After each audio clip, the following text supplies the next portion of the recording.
Eh ben nous y voilà, une nouvelle petite vidéo. Ouais, je me suis lancé, là on est dimanche, je me suis lancé dans un footing là vu que je suis tout seul à Royan et que je passe mes journées là depuis hier à bosser. Ce matin j'ai bossé sur l'IA à bloc, ouais, parce que ça aussi c'est l'avenir de nos métiers dans le BTP. Et je cherchais un endroit pour faire la pause, pour faire cette petite vidéo, parce que j'avais bien prévu, vu que j'ai la caméra dans la main. Vous doutez bien que j'avais prévu de faire cette vidéo aujourd'hui.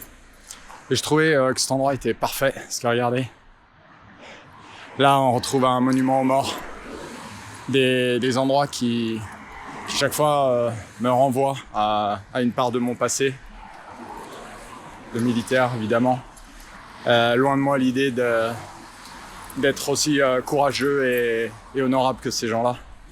Mais je trouve que de se rappeler qu'on est un pays libre, de se rappeler que même si on a des charges, l'URSSAF, la Sécu, enfin bon, les impôts, tout ce qu'on veut bien. Peut-être pas oublier non plus qu'on est un pays libre. Je vais pas vous faire un cours de géopolitique, je serais bien incapable d'en voir aussi. Mais je me dis que finalement, c'est peut-être aussi à nous de combattre, de faire autrement que de combattre par les armes, évidemment aujourd'hui, mais de combattre économiquement, d'être à la hauteur. Quand on crée une entreprise, qu'elle soit du BTP ou d'ailleurs, finalement, de se dire que c'est peut-être pas que de la faute des autres si on ne réussit pas, que c'est peut-être pas que de la faute des autres si tout ne va pas comme on voudrait, et de prendre nos responsabilités, comme d'autres l'ont fait de leur vie et de leur mort, en leur temps, pour d'autres raisons, mais c'est peut-être à nous aussi d'aller au bout, de se demander ce dont on est capable, ce dont on n'est pas capable, et d'aller dépasser nos propres limites. C'est un peu ça le challenge de l'entreprise, de l'entrepreneuriat. J'enlève mes lunettes parce que je suis en train de me dire qu'elles doivent être toutes foncées. J'aime pas discuter avec des gens qui ont des lunettes de soleil. On voit pas leurs yeux. Je trouve que les yeux, c'est quand même le reflet de l'âme. On voit bien à qui on a affaire quand on regarde quelqu'un dans les yeux. Donc voilà, tout ça pour vous dire que cet endroit est splendide, puisque de l'autre côté, eh ben, on a l'océan. C'est incroyable comme c'est beau. C'est incroyable comme j'aime ces paysages aussi. Pourtant, je suis savoyard, je le renie pas, sûrement pas. Mais alors, qu'est-ce que j'aime la mer plus que les montagnes, ça, c'est une réalité aussi. Je pense chaque fois que je vois l'eau, je pense à ma femme, évidemment, qui adore aussi l'océan. À se demander ce qu'on fout en Savoie plutôt que d'habiter en Bretagne. Et puis, je pense à mon ami Roby, mon frérot, qui est vraiment un aquaman, qui lui aussi est planté à Chambéry en Savoie. Et bon, voilà, la vie est ainsi faite. On a d'autres raisons que de faire ce qui nous plaît de faire uniquement, nous, voilà, de façon égocentrique, c'est ça que je veux dire. Pour des raisons familiales, pour des raisons professionnelles, pour plein de raisons en fait. On peut se retrouver à ne pas être là où on voudrait, mais je reste persuadé qu'on peut vivre la vie qu'on veut, la vie qu'on souhaite, un peu partout finalement sur cette planète.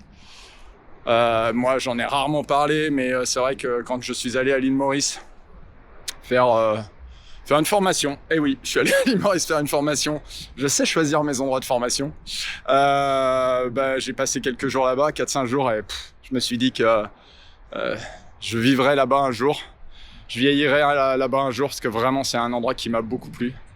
Mais pour l'instant, je suis très heureux d'être en France, très heureux d'être en Savoie, auprès de mes proches, auprès de ma famille, auprès de mes amis. Et je vous souhaite à chacun de faire ce qu'il faut pour avoir la vie que vous souhaitez, la vie que vous méritez. Dans le BTP, vous méritez encore plus, vous le savez, vous savez ce que j'en pense de votre talent manuel. Je fais le tour de mes membres, là, d'une partie de mes membres, et je suis chaque fois admiratif par l'humilité que vous avez dans le BTP, vous les dirigeants et les artisans. Vous avez finalement cette non-confiance en vous, cette non-valeur que vous osez vous accorder, qui fait que vous avez des fois du mal à vous vendre à votre juste valeur, à dire non à certains qui vous exploitent. Et j'espère que les membres de mon programme, ensemble, évoluent sur ce point, parce que c'est vraiment quelque chose que je veux faire, de changer la vision de l'artisanat du bâtiment auprès des Français. Je veux qu'on change cette façon de voir un artisan du bâtiment et que ce gosse qui est à l'école en CE2, je sais pas quoi, on lui demande mais il fait quoi ton papa ou elle fait quoi ta maman, que le gamin soit ultra fier de dire il est carreleur, il est plombier, elle est électricienne, voilà. Et ça, c'est vous, c'est moi, c'est nous qui devons changer cette vision-là, montrer à tous ces intellos qui n'ont rien compris à ça, à quel point ils ont tort, à quel point s'ils peuvent être des grandes professions de ce monde payer une fortune, c'est aussi parce qu'ils sont logés et que ce logement a été fait par un artisan du bâtiment.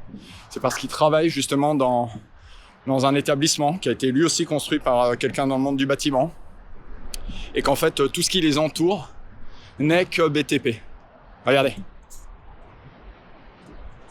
Dites-moi ce qui ne l'est pas. Tout l'est. Donc, ce monde-là doit vivre à sa juste valeur, tout simplement. Pas plus, pas moins. Comme j'aime le dire, on va pas aller avec de l'argent vivre à Dubaï et vivre la grande vie en haut d'un palace. On en a absolument rien à foutre. Mais simplement vivre décemment, travailler avec plaisir, avec fierté.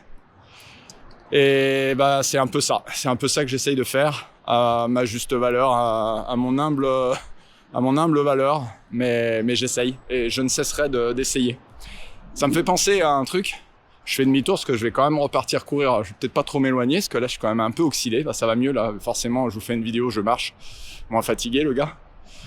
Vous avez le soleil dans la gueule. On verra bien la vidéo après. Je suis non plus pas un grand spécialiste de ce truc-là. C'est la première fois que je prends cette caméra comme ça et que je la porte. Je me demande ce que les gens pensent de moi autour. Puis finalement, je m'en fous de ce que les gens pensent. On va être clair. Donc je voulais vous dire que dans cette philosophie et dans l'idée de rien lâcher, quand je fais un footing, comme c'est le cas ce matin, tous les gens que je croise, je les salue.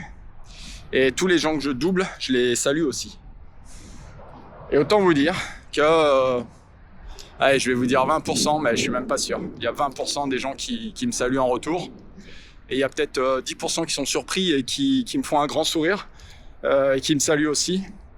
Et il y a 5% qui me saluent en même temps et qui, de toute façon, auraient eu cette démarche. Et je trouve ça dommage. Je trouve ça dommage qu'on ne soit pas plus aimables les uns avec les autres. Finalement, pas plus soutenants les uns avec les autres. Parce que finalement, c'est quoi cette idée de saluer quelqu'un qui court? Je salue pas tous les gens que je croise dans cette ville, parce qu'il y a du monde. Mais je salue ceux que je croise, qui courent comme moi. Parce que j'ai au fond de moi cette notion de cohésion. Alors forcément, je suis rentré à l'armée à 16 ans. Je suis en 94, je devais être le plus jeune sous-officier de France. Parce que j'étais vraiment très jeune. Et on peut plus faire ça aujourd'hui. Je ne saurais pas vous dire si c'est bien ou mal du reste. Enfin bon, c'est comme ça. Mais de toute façon, ce que je veux dire par là, c'est que j'ai au fond de moi inscrit cette idée que seul on n'est rien, que seul on ne peut pas réussir, parce que clairement je ne serais pas sorti de cette école militaire et je ne serais pas devenu le militaire que j'étais sans mes frères, sans mes confrères, sans cette institution qu'est l'armée de terre. Et évidemment, à chaque fois que je me déplace, à chaque fois que je fais quelque chose, je pense cohésion et je me dis avec quelle connexion je peux créer cette cohésion auprès des gens que je croise. Quand c'est du footing, c'est du footing. Quand j'avais une Subaru, on se saluait entre personnes qui ont des Subaru. Vous voyez bien, les motards, ils se saluent entre eux. C'est pas qu'on crée des congrégations, c'est pas qu'on crée des bulles de gens qui sont ou qui n'en sont pas. C'est juste l'idée de se reconnaître et de se réconforter et de se soutenir dans ce qu'on est en train de faire. Et c'est exactement ça que vous devez faire, les artisans du bâtiment. C'est arrêter de vous voir comme des concurrents. C'est arrêter de vous dire que c'est le charpentier, le plombier d'à côté qui vous pique votre boulot, mais vous voir comme des frères qui ont une vision, des valeurs, des compétences communes et qui devaient, par votre identité finalement, être différents, mais par votre communauté, être plus fort en fait. Et c'est comme ça qu'on réussira et c'est comme ça que vous réussirez. Voilà, en tout cas j'en suis persuadé. Bon, va falloir que je retourne courir parce que c'est bien gentil d'avoir cette idée de faire une visio au bord de l'eau. Je vous fais voir quand même, je sais pas si vous habitez au bord de l'eau ou pas, vous me direz, mais franchement c'est quand même chouette.